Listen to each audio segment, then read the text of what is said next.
Hey there folks, Santee at the Arizona Ghost Riders here. So you found a tintype at a swap meet and you're hoping it's a famous character from the Old West. Let's look into it.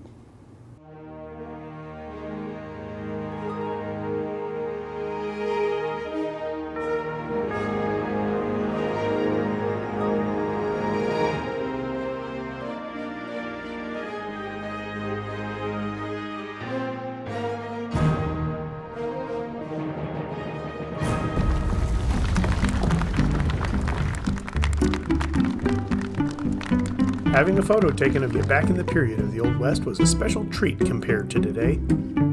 Even one of them was a small treasure.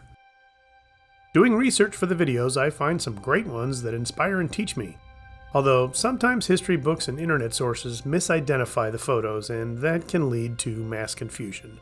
Part of this stems from the frustration of only having one surviving photo of a person that can be positively identified.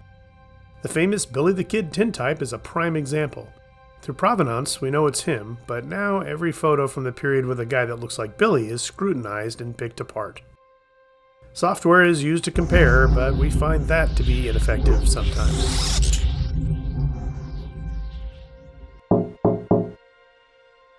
The shapes of the nose and the ears and the distance between the eyes between two photos is difficult due to the differences in cameras and lenses. Often, it just comes down to the chain of ownership. Well, I gave it to him. Then what did you do with it? I gave it back to him. You gave it to me? A good example is what is known as the croquet photograph that surfaced some years back. A man found it in an antique store in California and claims it's Billy and his pals playing croquet in New Mexico. This photo was picked apart for a long time, and historians finally agreed it's not the kid. Last month I showed a photo of the famous Pearl de Vere only to find out it may not be her. The museum isn't even 100% sure. Too bad Pearl didn't sign it on the back. Jesse James is another one. There are so many supposed pictures of that guy, you'd think he had his own photographer following him around in between robberies. We are what we are, and what we are is an illusion. The good news about Jesse is that we do have photos of him that are known to be correct. In 2015, one surfaced that had been in a family who claims their ancestors harbored James in a farmhouse. It was scrutinized by forensic artist Lois Gibson, who matched it up with another photo of the outlaw. Lois found it to be a good comparison. Although others disagree, the photo sold for $35,000 2 years later. Hoo-ah! One of the most famous ones is titled The Gathering and shows a bunch of Old Westians on a porch of a Montana building in 1883. Each one is numbered and identified. You've got lawmen, outlaws, a mountain man, and even a future president of the United States. Quite the photo.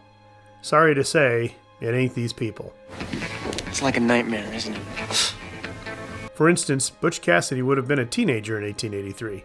Ben Greenaw wasn't even in Montana then. Heck, Harry Britton was 5 years old at the time. Yet there he is with a full mustache. Way to go, Harry. Harry?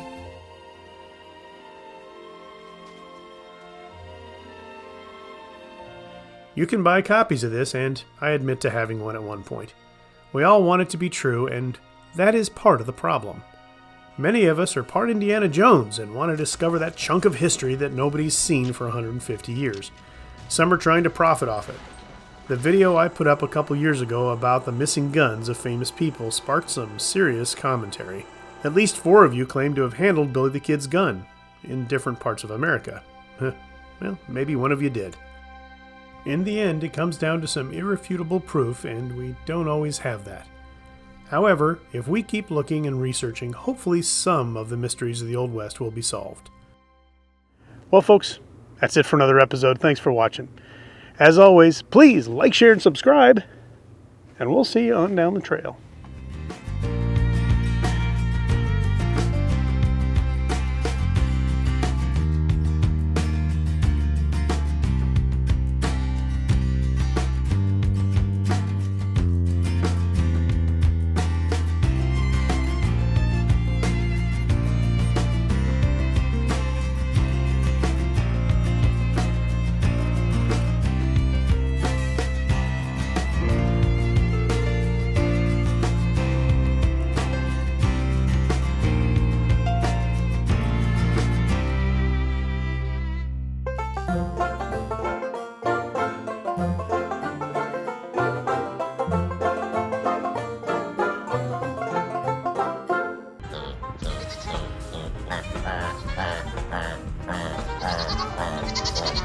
What are you doing?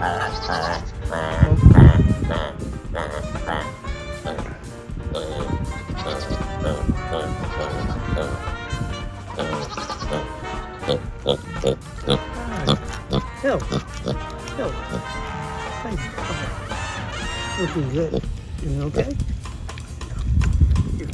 Yes, you are.